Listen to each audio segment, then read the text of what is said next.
Welcome to the Learning Pines YouTube. We hope this video helps.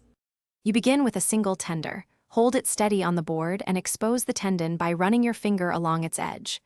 With the knife tip, make a small shallow cut at one end to free the tendon, only separate enough to grab it.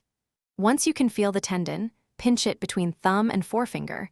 Make sure the meat stays mostly intact. This first move sets the angle. You want a clean pull rather than tearing the muscle fibers. You now extract the tendon by steady, deliberate motion. Grip it firmly near where it enters the meat and pull outward while stabilizing the tender with your other hand. As you pull, slide the knife under tiny attachments. Think of gliding, not sawing, so you free fibers without cutting into the whole tender. Once done, rotate the piece and repeat toward the other end if needed.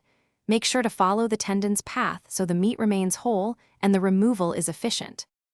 You finish by trimming small leftover gristle with the knife tip and running your finger to confirm a smooth surface. If the tendon tears instead of coming out, don't force it. Switch ends and try pulling from the other side, or use tweezers to get a better purchase. This prevents shredding.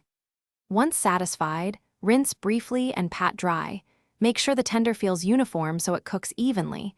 Now you can season and proceed with your recipe. Thanks for watching. Consider subscribing if we helped you.